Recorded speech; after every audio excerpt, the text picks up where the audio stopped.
pessoal, no vídeo de hoje vamos tentar passar um pouquinho em relação a hipotiroidismo.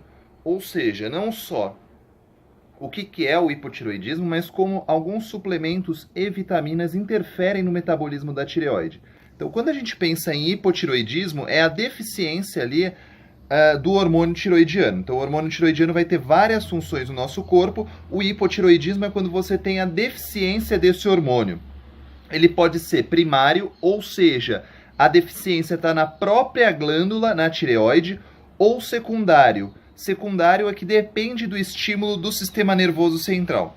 Então, alguma parte do estímulo no cérebro para a tireoide está com algum problema, tá bom?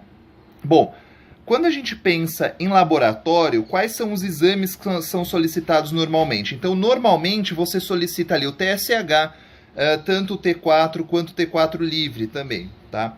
O que acontece? Quando você tem o hipotiroidismo, o que você tem é uma falta de feedback dos hormônios tiroidianos. Por quê? Porque você tem o T4 geralmente baixo e o T3 ele vai estar baixo ou vai estar normal. Lembrando que o T3 é a fração ativa do hormônio, ou seja, o que vai atuar a nível celular. Bom, então como você tem o T4 baixo, ele vai fazer pouco feedback a nível central, ou seja, o TSH, que é o hormônio que vai estimular a tireoide, vai estar alto. Então o que você vai encontrar no seu exame de sangue? TSH alto, T4 baixo, T3 ou baixo ou normal, tá bom? Bom, quando a gente tem o TSH alterado e o T4 normal, em geral nós chamamos essa condição de hipotiroidismo subclínico. Ou seja, você já está tendo um problema de feedback a nível central. Você está tendo uma diminuição do TSH, tá? Aliás, um aumento do TSH.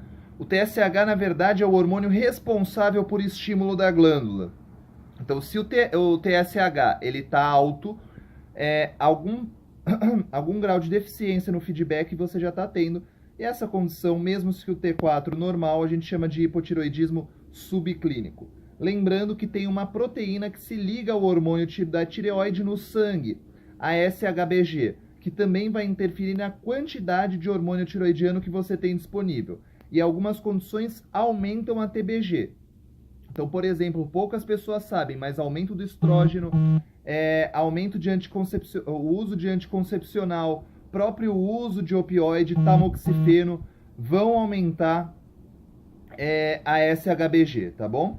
Bom, o que acontece? Qual que é o quadro clínico do hipotiroidismo? O quadro clínico do hipotiroidismo, ele vem ali de uma alteração do metabolismo de modo geral. Então, letargia, uma fala arrastada, ou diminuição dos batimentos cardíacos, sensibilidade ao frio, dor muscular, ganho de peso, sonolência, diminuição da memória, própria queda de cabelo quebradiço, tudo isso pelo metabolismo dificultado, né?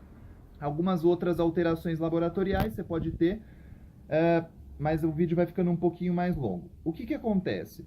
Quando a gente pensa em suplementação, o que a gente tem que pensar? Que a gente tem que ter o hormônio ativo, ou seja, o T3.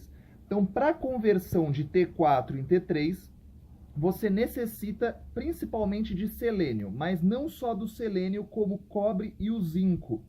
Quando a gente pega os estudos, quanto de selênio que os estudos usam? Então, de 30 a 200 microgramas de modo geral.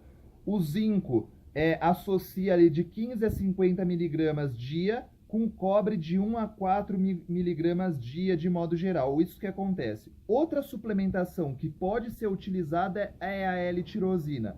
Quando a gente pensa bioquimicamente, o que acontece? A L-tirosina é a proteína constituinte ali do hormônio tiroidiano e da tireoglobulina.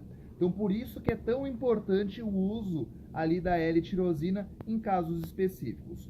Outros vitaminas e minerais que participam do metabolismo da tireoide. Então, tanto beta-caroteno, quanto vitamina C, quanto vitamina D3, principalmente a D3 baixa, tem que ficar atento para metabolismo tiroidiano. Bom, basicamente é isso, pessoal. Queria fazer uma coisa resumida. O que é a deficiência de hormônio tiroidiano? O selênio, zinco e cobre, fundamental para a conversão na forma ativa, tá? alguns cofatores podem ser utilizados, beta-caroteno, vitamina C e vitamina D3. No próximo vídeo a gente especifica mais em relação ao tratamento hormonal da tireoide.